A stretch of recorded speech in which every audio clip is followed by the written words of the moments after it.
ఆత్మీయ బంధుమిత్రులకు నమస్సుమాంజలులు. మనమందరం కలిసి శ్రీ శివానందలహరి గురించి తెలుసుకుంటున్నాం. ఈరోజు శ్రీ శివానందలహరిలో 73వ శ్లోకము. శుక్లాంబరధరం విష్ణుం శశివర్ణం చతుర్భుజం ప్రసన్నవదనం ధ్యాయేత్ సర్వవిఘ్నోపశాంతయే.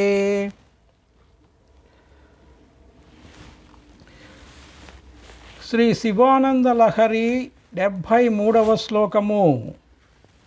భూదారతాముదవహద్యధపేక్షయా శ్రీభూదారయేవ కిమతః సుమతే లభస్వ కేదారమాకలితముక్తిమహౌషధీనాం పాదారవిందభజనం పరమేశ్వరస్య.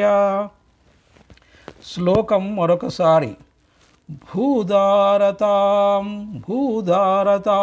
ఉదవహద్యదపేక్షయా శ్రీభూదారయేవ కిమతః సుమతే లభస్వ కేదారమాకలితముక్తిమహౌషధీనాం పాదారవిందభజనం పరమేశ్వరస్య.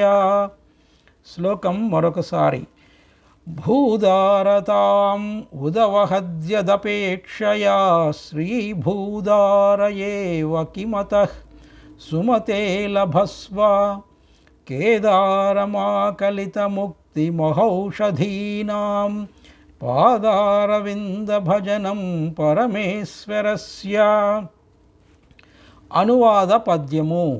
ఏ పాదమ్ముల క్షేత్రమందమలముక్తైకౌషధుల్ పుట్టునో ఏ పాదమ్ముల క్షేత్రమందమలముక్తైకౌషధుల్ పుట్టునో శ్రీబృద్ధుల్ తన భార్యలైన హరిధన్ష్ట్రీ రూపముందాల్చె తానే పాదమ్ముల జూడ అట్టి శివ సర్వేశాంఘ్రి పదమ్ములందాపేక్షాయుత బుద్ధి నిల్పి సుమతి ఆరాధనల్ సల్పుమా.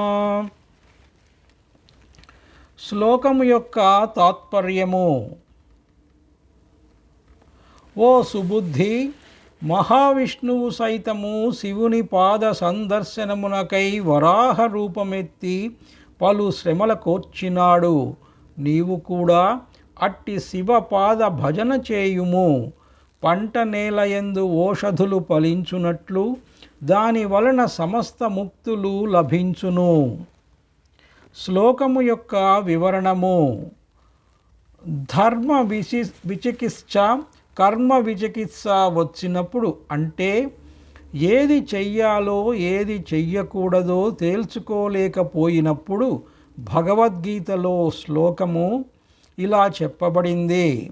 యద్యదాచరతి శ్రేష్టః తత్తదేవేతరో జనః సయత్ ప్రమాణం కురుతే లోకస్తదనువర్తతే అని ఉపనిషత్తులో శ్లోకము. అధయదితే కర్మ విచికిత్సా వా వృత్త చికిత్సా వా స్యాత్ యథా తేషు వర్తేధాః అని పరిష్కారం చెప్పబడుతుంది. వీటి రెంటికి అర్థం ఒక్కటే. ధర్మపరులు ఉత్తములు అయిన వారు ధర్మ విచికిత్స వచ్చినప్పుడు ఏం చేస్తారో దాన్నే ప్రమాణంగా తీసుకొని ఇతరులు కూడా చెయ్యాలని ఈ రెంటి యొక్క సారాంశం. త్రిమూర్తులలో ఒకడు స్థితికారుడు, పోషకకారుడు, దేవదేవుడు అయిన విష్ణుమూర్తిని ప్రమాణంగా తీసుకుంటే ఆ విష్ణుమూర్తి తాను భక్తిని ముక్తిని పొందడం విషయంలో ఏమి చేశాడో మనము దాన్ని ఆచరించి తరించాలి. శివుని పాదాలను చూసి తరించాలని విష్ణుమూర్తి వరాహ రూపమెత్తి ఎన్నో శ్రమలు పడడానికి కూడా వెనుకాడలేదు. కాబట్టి ఆ విష్ణుమూర్తిని మనం కూడా అనుసరించి శివ పాదాలను భజించాలి. అవి సామాన్యమైన పాదాలే అనుకోకూడదు. సాలోక్య సామీప్య సారూప్య సాయుజ్య ముక్తులనే దివ్య ఔషధాలకు పంట పొలం లాంటివి అని గుర్తుండాలి. అందుకే భూదేవిని శ్రీదేవిని భార్యలుగా కలిగిన మహావిష్ణువు కూడా ఆ పాదాలను దర్శించి తరించడానికి వరాహ రూపము ఎత్తాడు. మనం ఇంక ఆలోచించవలసిన పని లేదు. ఆ విష్ణుమూర్తిలాగా కష్టపడి ఫలాన్ని పొంది తరించాలి అని శంకరుల సలహా. ఇంతటితో శ్రీ సౌందర్యలహరిలో 73వ శ్లోకము సమాప్తం. సర్వే జనా సుఖినో భవంతు. స్వస్తి. ఓం శ్రీ మాత్రే నమః.